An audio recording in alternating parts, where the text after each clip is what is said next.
Lumber Liquidators PBA Tour on ESPN is brought to you by Bayer. The more you know, the more you trust Bayer. By Prescription Flomax. By CLR. CLR. All kinds of dirty, one kind of clean. And by the United States Bowling Congress, ensuring the integrity and protecting the future of the sport of bowling. Bowl with us. We welcome you back to Wichita, Kansas. Packed house here, and next week we go to one of our favorite venues. Thunder Alley in Omaha, Nebraska plays host to the tour for the second consecutive season as Mike Scroggins looks to defend his championship in the first of the named pattern championships. It's also the first of 7 events in the PBA Women's Series. Following that, we head to Olympia Lanes in Hammond, Indiana. Michael Haugen Jr., the defending champ.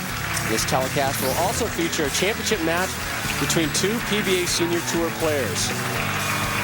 Just a few lanes outside of our set, there is Norm Duke staying loose, getting warm, and getting set to try and win his 3rd consecutive major title. And as you said, Randy, he has to be salivating at the issues that Chris Barnes and Steve Jarris are having right now.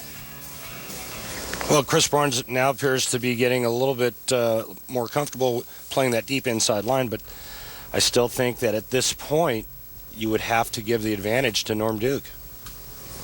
Jarris still looking for his first strike here in the 6th.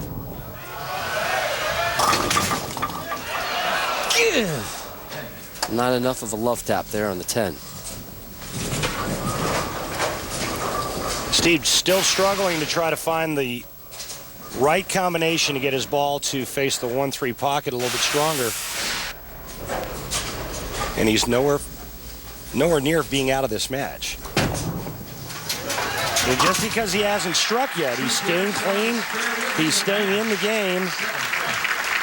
You know, the count is all even though Chris Barnes is working on a double. He was telling us last night he was trying to tilt it in this week. Can you explain that? Well, at times he would tilt it in, meaning he would try to get the ball to rotate a little bit more sideways as opposed to rolling more end over end. And that was to get it to read the pattern depending on how he was playing the OL pattern. He's, like I said, he's versatile. He can do a lot of different things with a bowling ball. There it is! Let's see, there's another move, Rob. He moved inside and went more up the back and kind of rolled it out and chipped the 4. But Steve Jarris can bowl. Let's make no mistake about it. This young man has bowled 300 on television, and when he gets locked in, he strikes a lot. Chris Barnes, well documented last season of his problems on television. He was 5-6 on television last season, but got out of the funk in the later stages of the season, then really just kept on rolling well. Here he is looking for 3 in a row.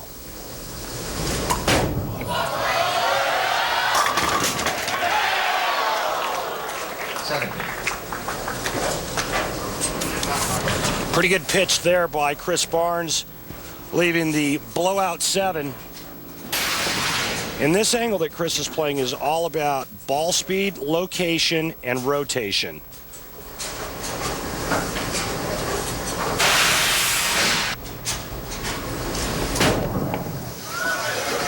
Told us last night his goal this season is just try and enjoy it a lot more. This is a tough match to enjoy the experience. Well, you know, he said that he doesn't feel like he has to prove anything anymore since winning Player of the Year honors. He doesn't have to prove anything to anyone. And now he feels like he can go out and enjoy it. But, you know, it's easier said than done.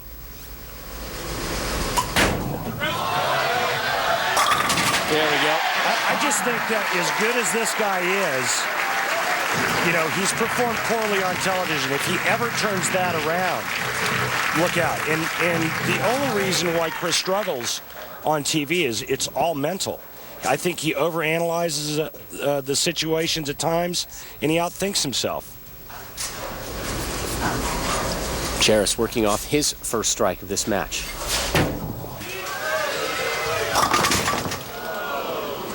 Yeah, that had no chance from that angle. Steve's just got himself in a bad spot. He had a so-so look in terms of ball reactions in practice leading up to this match. He knew he was in trouble, and that's a very lonely place to be right before you get on. This is how you convert the 2-4-10. Get the ball left of the 2-pin, slide it over into the 10, the ball will take out the 4. And dead eye on the 2. So his first open frame as we enter the foundation frame right now. Jarris down 11.